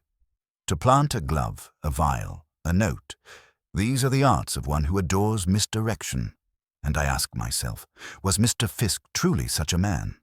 Or was he himself a puppet manipulated by another hand? Sir Julian snorted. You'll have us suspecting each other forever.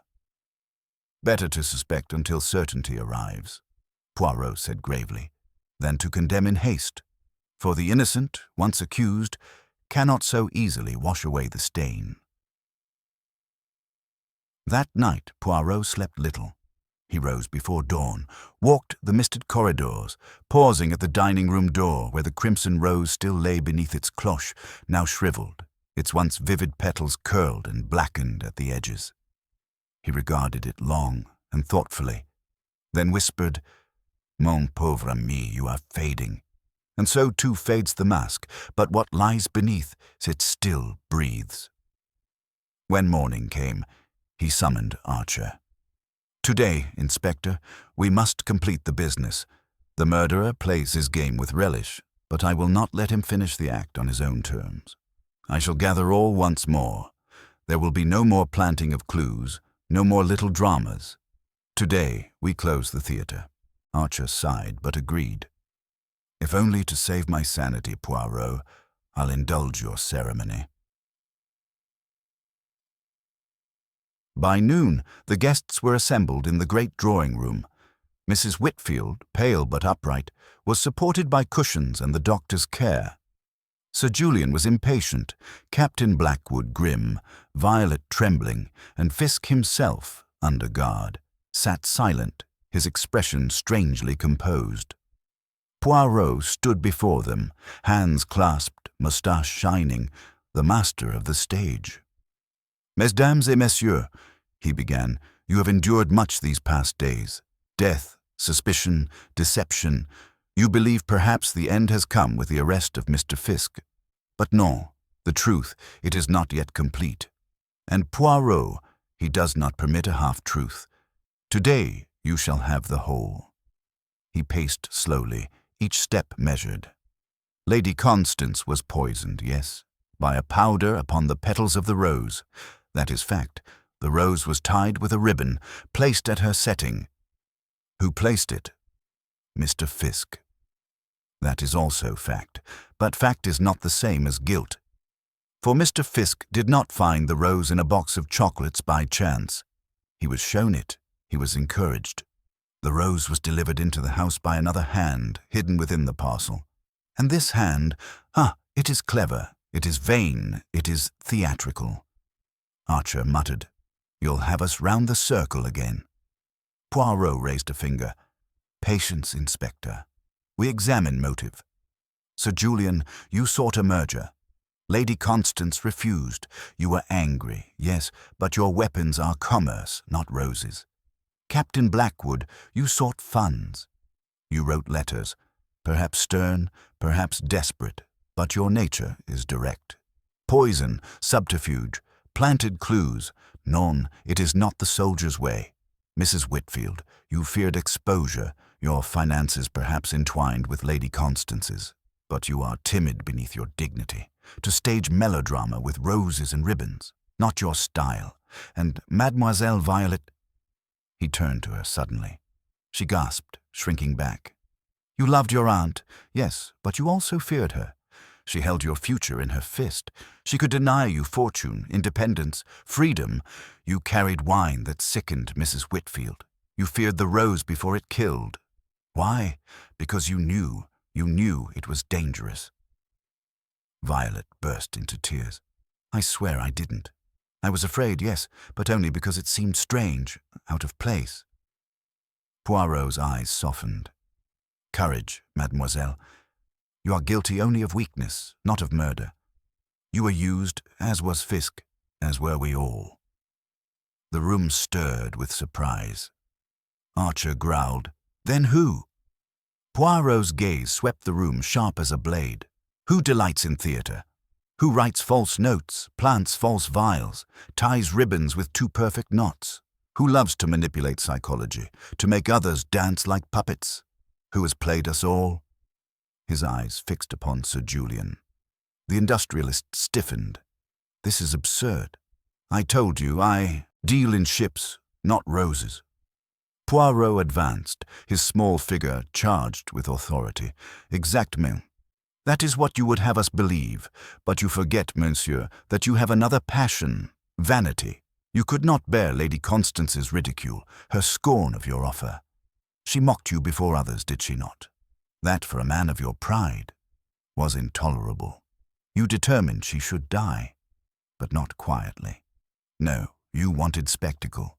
You wanted her humiliation displayed before her circle. And so you staged it, every prop, every clue, every false trail.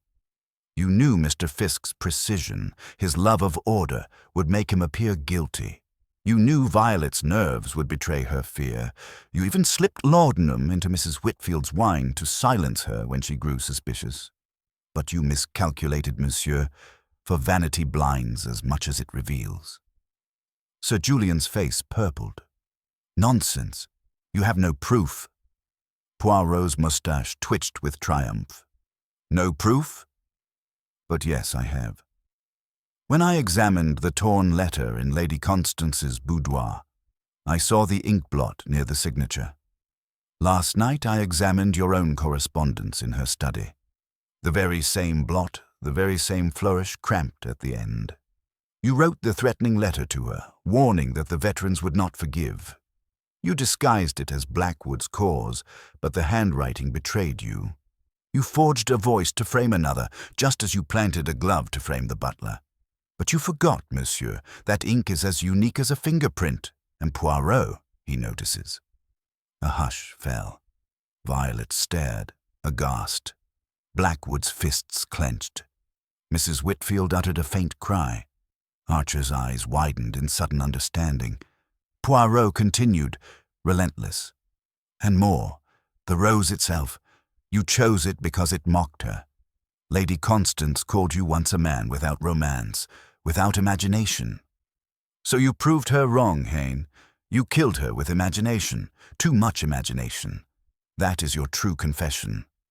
Sir Julian's composure cracked. He rose, voice trembling with fury. She deserved it. She ruined me, mocked me, made me a laughingstock. I gave her splendor, and she spat on it. Yes, I planted the rose. Yes, I made her death a spectacle. Let the world know.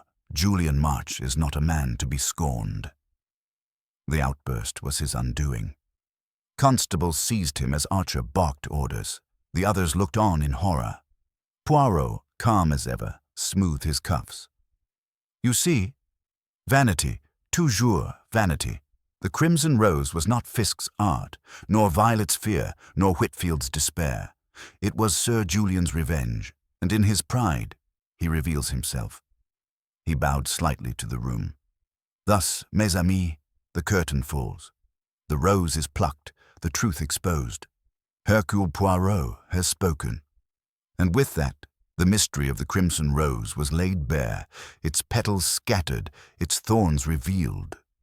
Justice had found its mark, guided not by force nor accident, but by the order and method of a little Belgian's grey cells. The confession of Sir Julian March resounded through the drawing-room like a thunderclap. His words, so bitter, so swollen with pride, had stripped away the last veil. Yet when the constables led him away, struggling between defiance and collapse, the silence he left behind was not one of triumph. It was uneasy, restless, a silence in which every guest wrestled with the revelation that one of their own, a man of business and position, had orchestrated such cruel theatre. Mrs. Whitfield pressed her handkerchief to her lips, pale and trembling. To think all this time it was he.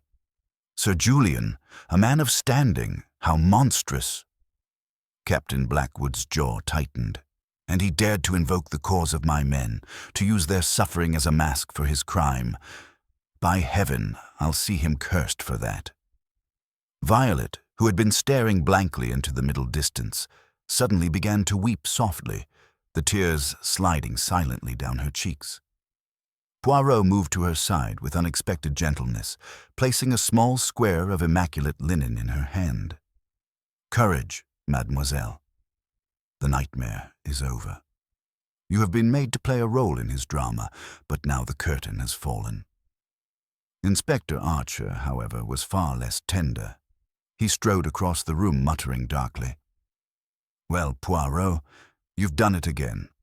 I'll grant you that your psychology trickery worked in the end. But I'll never understand how you can spin circles around us all, chasing symbolism and vanity, until suddenly, bang, there's your culprit in irons." Poirot gave his little shrug. "It is not trickery, mon ami. It is the observation of human nature. People, they betray themselves not by what they do, but by how they do it. Sir Julian could not resist flourish theatre. The Crimson Rose was his confession written in petals. Once I listened, it told me everything." Archer shook his head, still muttering, but one could see a grudging respect had forced its way into his expression. That night, the house breathed easier, as though its walls had released a sigh. The constables remained, but their watch was lighter now, their footsteps less heavy. Lady Constance's body had been taken away, the dining room locked, and preparations begun for the necessary inquest. Poirot dined sparingly, retiring afterwards to the morning room with his little notebook. Violet joined him, hesitant, her face pale from the ordeal. "Monsieur Poirot," she whispered, "I cannot understand it. How could Sir Julian have done all this? Why the rose, the ribbon, the letters, the vial? Why not something simpler?" Poirot regarded her with compassionate eyes. "Because, mademoiselle, he was not content only to kill. He wished to demonstrate. Lady Constance mocked him for lacking imagination, so he made her death an act of imagination itself. In his pride he sought not only revenge, but admiration. Even in crime he demanded recognition." Violet shuddered. "And all of us, we played into his hands. He knew your nerves would betray you, that Mrs. Whitfield's dignity would crumble, that Captain Blackwood's honor would make him appear desperate. He counted upon each of you behaving according to your nature. He played you as a conductor plays his orchestra. But every conductor leaves his mark in the score. I saw the mark, and I read it." The young woman lowered her eyes. "I shall never forget it.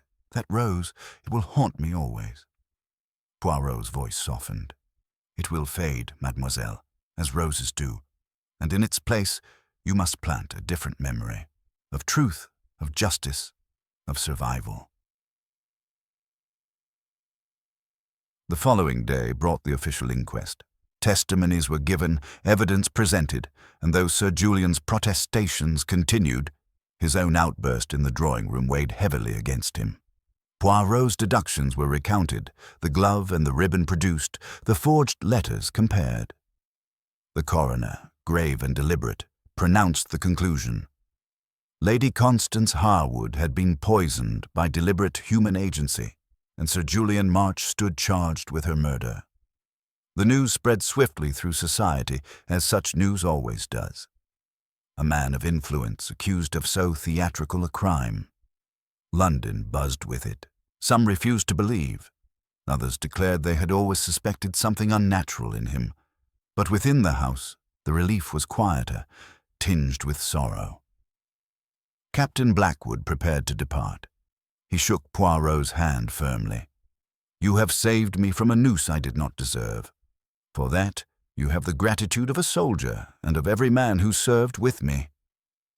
Poirot inclined his head modestly. "Merci, Capitaine. But remember, it was not only I who saved you.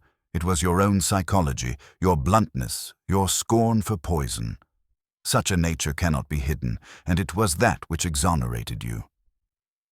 Mrs. Whitfield, still pale, thanked Poirot with watery eyes. "I thought my life at an end when I woke from that draught. You gave me back my dignity." Poirot bowed gallantly. "Madame, dignity that can be restored by another was never truly lost. It is yours, intact." Violet clung to his hand as though it were an anchor. I do not know how to thank you. You saved me from suspicion, from ruin. What will become of me now?" Poirot's expression grew pensive. "That, mademoiselle, is a question only you may answer. Perhaps you will find strength in freedom. Your aunt held you bound, but she is gone. Use your liberty wisely, and she will not have triumphed even in death." Later, when the house had emptied of its reluctant guests, Poirot lingered a while alone in the now silent drawing-room. The cloche had been removed, the rose disposed of, yet he fancied he could still smell its faint bitterness. He stood at the window, gazing out into the fog of London, and reflected, aloud, "Always it is vanity. A man may kill for money, for jealousy, for hatred, but it is vanity that drives him to kill in such a manner that the world must watch. And vanity, it betrays itself more surely than fingerprints. The psychology, it never lies." Inspector Archer joined him quietly. "Well, Poirot, I'll admit it. You saw what none of us did. You took a house full of suspects and stripped them down to one. But tell me, do you ever tire of it? Of seeing human vanity, cruelty, weakness laid bare?" Poirot smiled sadly. "Tear? Perhaps, mon ami. But it is my calling. I bring order out of chaos, truth out of deception. If I did not, who would? And in each case, I learn anew the folly and the grandeur of human nature. It is inexhaustible." Archer grunted. "You're a philosopher as well as a detective." "Non," Poirot corrected gently. "I am merely a man who uses his little grey cells. That is enough." That evening, Poirot departed from Lady Constance's house. As he walked down the misty steps to the waiting cab, Violet watched from the doorway, pale but composed, as though she were determined to begin again. Mrs. Whitfield, from her window, raised a hand in farewell. Captain Blackwood had already gone, and Sir Julian, disgraced, was locked away awaiting trial. Poirot settled himself in the cab, smoothing his cuffs, adjusting the crease of his trousers. He gazed out at the fog-shrouded city with a faint smile. "Another case closed," he murmured. "Another rose plucked, and always, at the heart, the same truth. Human vanity. It is a dangerous flower, but for Poirot, it is also the most telling." The cab rattled away into the London night. Behind, the Harwood townhouse stood silent, its secrets emptied, its rose withered. Ahead, new mysteries awaited, new deceptions to be untangled, new glimpses into the endless theatre of the human soul. And so ended the mystery of the Crimson Rose, with justice done, vanity unmasked, and Hercule Poirot, immaculate and serene, moving on once more into the great drama of life, where every act was another puzzle, and every puzzle another opportunity for the little grey cells to shine. The trial did not come for many weeks, but the house on Harwood Square seemed to slough off its nightmare at once. Sir Julian was removed. The constables' boots ceased their echo through the passages. The servants' voices, low and careful, began to sound like human speech again rather than whispers in a mausoleum. Mr. Fiske, though kept at the station one night longer, returned under a cloud that lifted, little by little, as events set themselves in order. By noon of the next day, Archer brought the formal notice that the charge against him would not be pressed. It was not magnanimity, it was logic. He had borne the rose to the table, yes, but the hand that dusted its petals and constructed its pageant was another's. I found him in the morning room, standing very straight, his gloved hands folded upon the back of a chair as though still officiating at a dinner. The cloche was gone. Only a faint, bitter trace of perfume haunted the air. "You are free, monsieur," I said gently. He inclined his head. "I am grateful for your intervention, Monsieur Poirot." "Not intervention, observation. It is different," I said. "One does not plead with truth. One arranges it." His composure broke a fraction. "She was not an easy mistress." "No," I agreed, "but you loved order, and you made it. See that you continue to do so." Bitterness is a poor butler. It mislays everything. He gave a small, dry sound that might have been a laugh, and I left him to his work. The inquest was short.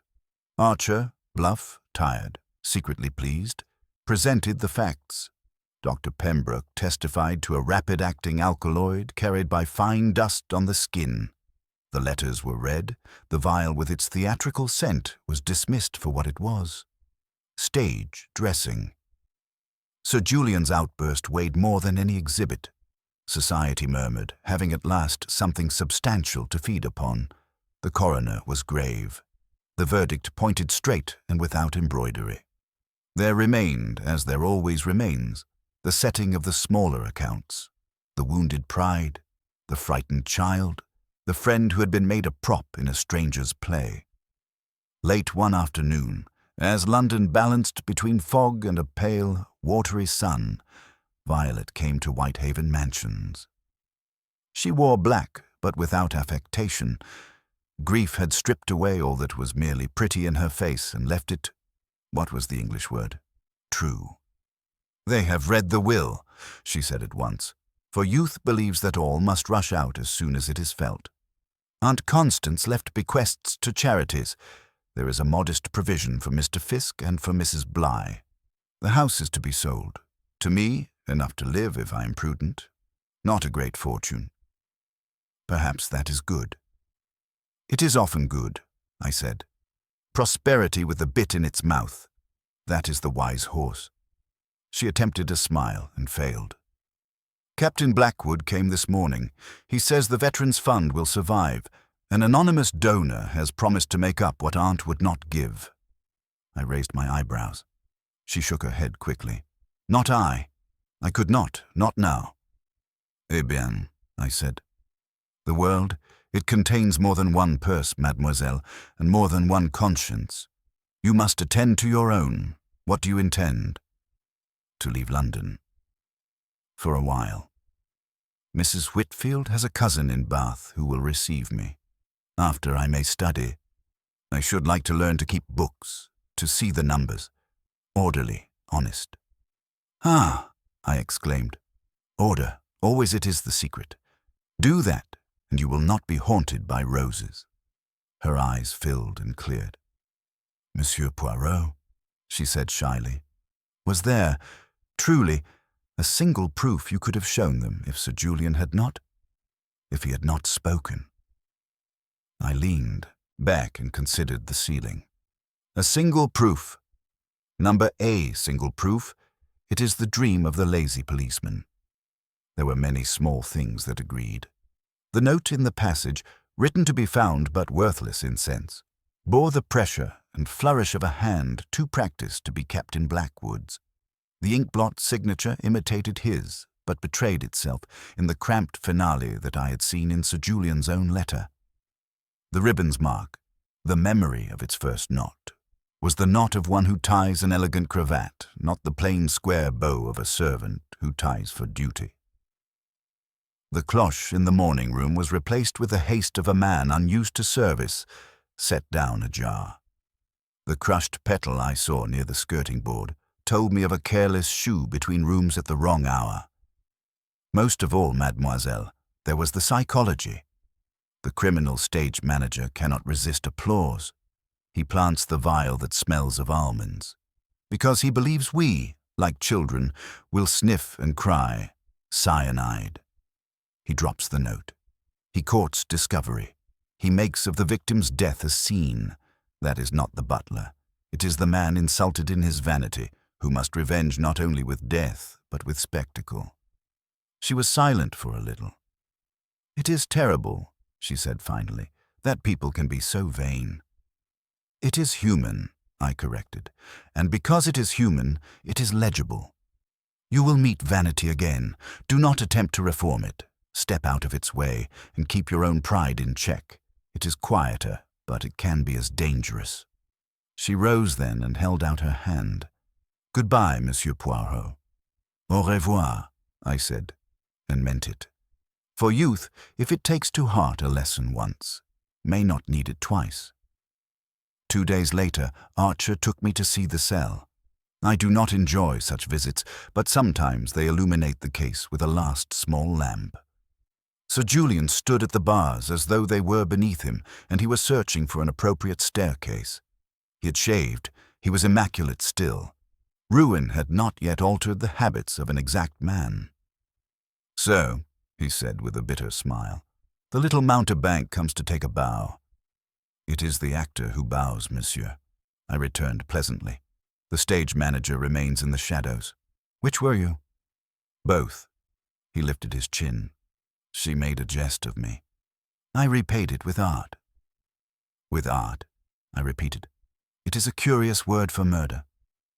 "Spare me your Belgian moralities. You like neatness. I gave you neatness. The rose was beautiful." I sighed. "It was vulgar, monsieur. You tried to make it fine. You over-sugared the pudding, the glove, the vial, the note. Too much. You made it about yourself, and so you lost." He stared at me as at a critic who had misunderstood a performance. "I lost because I spoke. Had I kept my composure, you would still have lost," I said gently, "because you did not keep it when you wrote. The ink betrays the hand as surely as the voice betrays the heart, and because sooner or later you would have needed another audience. Men who turn death into theatre do not retire after one success." For a second, the mask slipped. I saw the sag at the corners of the mouth, the sudden slackness of the eyes.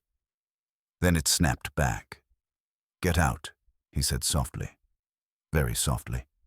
"Take your psychology with you." I made him a little bow. "With pleasure. It is bulky. I never leave it behind." Archer, as we went, muttered, "He'll hang." "Perhaps," I said. "But that is for the law. My work is to put the right man on the right road."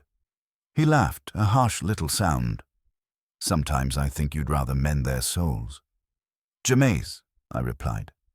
"I am no priest, but I like to leave things tidy." Spring came, despite London's reluctance.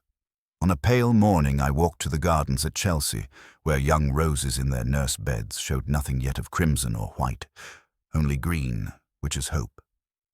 Dr. Pembroke was there, hat in hand, admiring a new hybrid like a man flirting with danger. "You will tell me, doctor," I said, "if next year the florists begin to dust their blooms." He looked startled, then grimaced. "God forbid. You are right, of course. The powder acts swiftly when the skin is damp and the pulse a little excited. But it required special preparation. Whoever milled it knew enough to be dangerous and not enough to be wise." "Exactly," I said, "as in morals." We strolled a little, and he, being a sensible man, talked of bulbs and rootstocks rather than of Lady Constance. When we parted, I bought from a shabby boy with a tray a single rosebud, more thorn than flower, tight as a fist. I carried it home in my buttonhole. Mrs. Whitfield sent a note from Bath a week later. Its sentences were stiff, but its meaning warm. "Your prediction was correct," she wrote. "Dignity was not lost. I've discovered that one can alter one's life without advertising the fact to the neighbors." A neat line was drawn under the signature, as though to keep the ink from straying into sentiment. From Captain Blackwood there came a telegraphed line only. "Pledge made good, men provided for, honor to you. B." I smiled and placed it with others. I keep such things for order. And from Violet at last, a longer letter, written in a hand that had steadied. She had found work with a firm of accountants. She enjoyed the ledgers. She had taken a modest room with a window that looked upon plane trees. "Sometimes," she wrote, "I dream of the rose. When that happens, I light the lamp and I put my papers straight, and I feel the order in the numbers, and then I can sleep. You were right. One must plant a different memory." I put her letter away and, because it was a fine evening, opened the window to the street's hum. London, when one listens closely, speaks not of crimes and scandals, but of a million small human arrangements. Children summoned, kettles set to boil, footsteps meeting, footsteps parting. It is a great ledger, balanced nightly and begun again each dawn. A detective's pleasure is a small thing beside that, and yet I confess I take mine. The rosebud on my lapel had opened the least little bit, enough to show the promise within. I touched it with one finger and thought of the dead lady who had liked to astonish, and of the man who could not bear astonishment unless he made it, and of the others whom his vanity had used and bruised. The world, it is full of thorns. To pretend otherwise is childish, but a thorn is honest. It prickles where it stands. It is when the thorn is hidden under the petal that one must beware. I straightened a pile of the Times, aligned the pencils on my writing table, and took up my notebook. There was nothing in it yet for a new case, only a blank page as clean and precise as a starched cuff. A knock came at the door. My good valet Georges with the post, a catalogue of seeds, a circular from a tailor, a card from a colonel newly arrived from India, who believed his neighbour to be a thief. I smiled. Always, always there is work for the little grey cells. "Georges," I said, "you observe my flower?" He looked grave. "It is very elegant, monsieur." "Merci," I said. "Let us keep it so. We will have no crimson dust in this house." And because order pleases me, I said it twice in my mind while I set the new card square upon the tray, and the world, which is so untidy by nature, seemed for a moment to accept correction. So ends the affair of the Crimson Rose, not with triumph trumpeted, nor with tragedy staled into gossip, but with that quiet balance which is my ambition. The murderer goes to the law. The innocent learn what they are strong enough to carry. The symbols are restored to their proper places. A rose, it is again a rose. And Poirot, he takes his hat, his cane, and his little vanity, and goes out to walk among men who are tiresome, admirable, foolish, brave, and, above all, astonishing.